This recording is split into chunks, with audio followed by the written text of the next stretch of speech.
कोई भी political party Hindu आतंकवादी कह के अपने हिंदू वोटों को क्यों काटना चाहेगी? नहीं, और अभी सबसे बड़ी समस्या अखिलेश यादव और समाजवादी पार्टी के साथ क्या है, 2024 के लोकसभा चुनाव में जो उनका पीडीए चला था, उनको लगा था कि अब मायावती का जो वोट बैंक है और जो पिछड़े दलित भारतीय जनता पार्टी को वोट करते थे, मायावती को वोट करते थे, वो बड़ा वोट बैंक उनके पास आ गया और उसी के आधार पर वो 37 लोकसभा सीट जीतने में सफल हुए थे।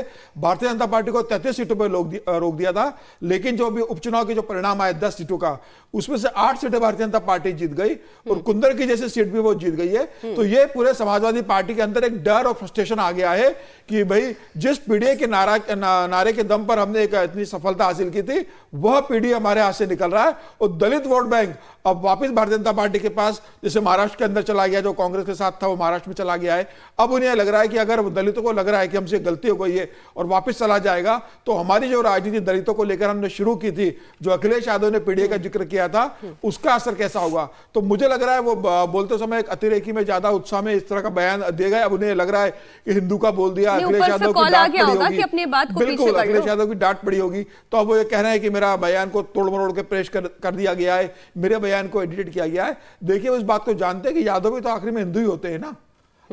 कई बार तो योगी आदित्यनाथ कह चुके हैं कि लोगों को कृष्ण को कौन नहीं मानता है, वो तो खुद यदुवंशी हैं। कृष्ण को कौन नहीं मानेगा, हर कोई मानता है कृष्ण को, जितना हिंदू है। तो ये जो डर फिर आप हिंदू आतंकवादी कह रहे हो, इसको बोल के क्या हासिल करेगी ये पार्टी? वो भी, और एक है तो सेफ है की जो बात की है योगी आदित्यनाथ ने, जो कहा है बटेंगे तो कटेंगे, प्रधानमंत्री मोदी ने कहा जो एक है तो सेफ है।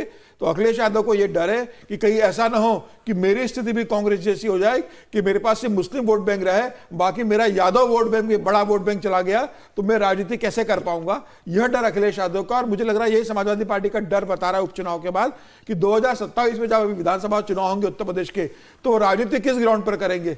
2024 के बाद उनको एक आधार पीडीए का मिल गया था, अब वो बड़ा आधार उनके हाथ से निकल गया है। और जिस तरीके से योगी आदित्यनाथ लगातार सनातन की बात कर रहे हैं, योगी आदित्यनाथ हिंदू की बात उनके हाथ से मैं इसी बात को एक्सटेंड करती हूँ। विजय जी बताएं, अगर समाजवादी पार्टी में वाकई इसी बात का डर है, पहले तो आप ये बताएं कि डर है या नहीं है कि पीडीए उनके हाथ से खिसक जाएगा, और फिर बात आरजेडी की भी हो जाए, क्या आरजेडी को भी इस बात का डर है?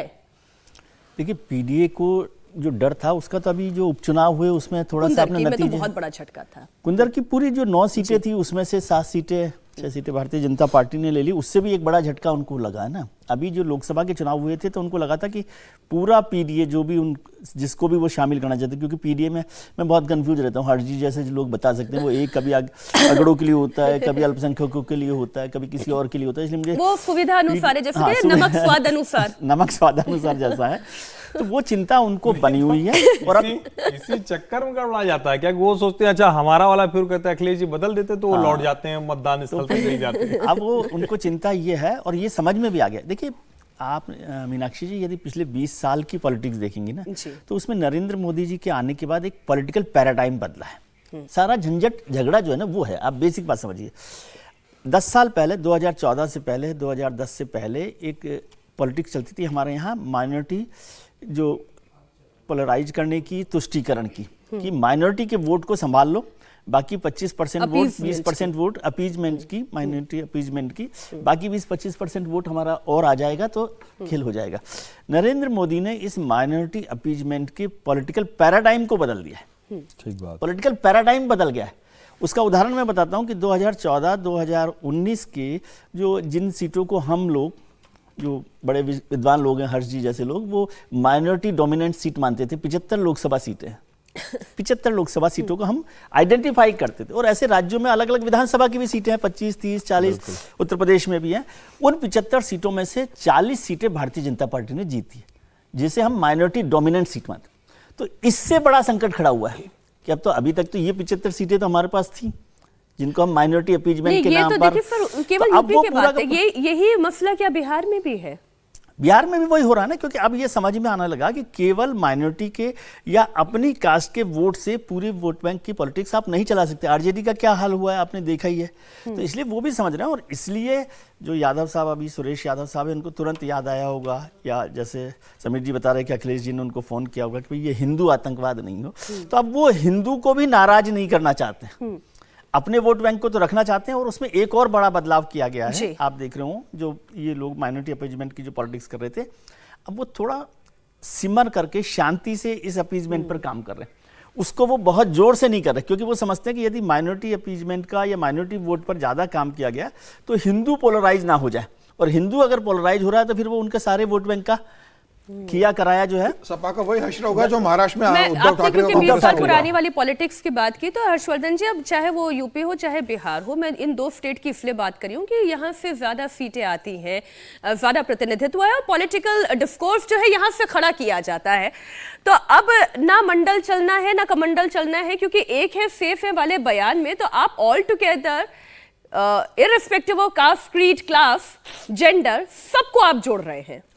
देखिए मीनाक्षी जी, मुझे लगता है कई तरह के भ्रम टूटे हैं। विजय जी ने जो कहा कि पैराडाइम शिफ्ट हो गया है, तो आप जरा इसको समझिए। जिस बिहार को आज भी, और मैं कहता हूं ये भाजपा साहस नहीं कर पा रही, जिस बिहार को आज भी कहा जाता है कि अरे बड़े जातिवादी हैं लोग, यूपी बिहार का नाम आते ही जातिवाद जातिवाद करने लगे हैं। अब ठीक है, अब चूंकि हिंदी पट्टी के पत्रकारों को नहीं पता कि भैया गुजरात में कितने तरह की जाति का मामला है, उनको नहीं पता कि महाराष्ट्र में कैसे कितने तरह की जातियां लड़ते हैं, तो यहाँ वालों को ही कहते हैं। क्योंकि ये अच्छी बात है वैसे कि पत्रकार ज्यादातर हिंदी पट्टी के हैं तो उनको बोलने में वही लगता है। दूसरे वाले हैं जो अंग्रेजी वाले पत्रकार हैं, वो थोड़ा बेईमान ज्यादा है हिंदी वालों से। उनको क्या है कि वो सिर्फ एलिट वाली बात करते हैं, वो मास की बात ही नहीं करते, कभी पॉलिटिक्स में नहीं जाते। वो ऊपर 4 लोगों से बैठे, अच्छा 5 स्टार होटल की लॉबी में मिले, उसी के आधार पर बता देते हैं, तो उनको तुरंत वही वाला ध्यान में जाता है कि यूपी बिहार जातिवादी। Oh my God, the social fabric is just like that. अच्छा, इसको तो हम अंग्रेजी नहीं बोल पाएंगे। नहीं, मुझे लगा आपने एलिट वाली बात बोली। उस जातिवादी उत्तर प्रदेश और बिहार को सोचिए, और देश को ये याद रखना चाहिए जब यूपी बिहार को आप जातिवादी कहते हैं। 2007 मायावती, 2012 अखिलेश यादव, 2017 भारतीय जनता पार्टी, 2022 योगी आदित्यनाथ।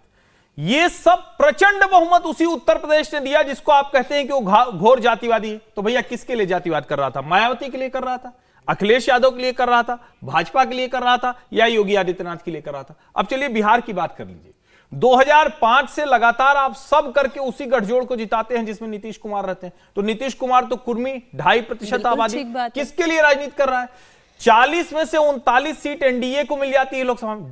दरअसल ये डर है उन लोगों का कि ये जो सच है अगर पता लग गया, और मैं बार बार कहता हूं, मैं अपने निजी अनुभव के आधार पर कह रहा हूं देश भर घूमते हुए, जो ये जातियां जिनको ये अपनी ठेकेदारी, अपनी बपौती, अपने घर का वोट समझते, तो खिसक कर हिंदू पहचान के साथ जुड़ गया है, वो भारतीय जनता पार्टी के साथ चला गया है। इसलिए इनका ये पूरा मसला है। ठेकेदारी व्यवस्था खत्म, व्यवस्था ही खत्म हो गई, ठेकेदारी व्यवस्था एकदम खत्म हो गई। अब वो किसी के कहने से नहीं जाता है। और अगर ऐसा नहीं होता तो एक उदाहरण और ले लीजिए, उसके बाद फिर इस बात से और समझ में आ जाएगा। राम कृपाल यादव, वो किसको हराते हैं? मीसा भारती को। मीसा यादव, ठीक है, मैं ऐसे बताता हूं जिससे समझ में आए।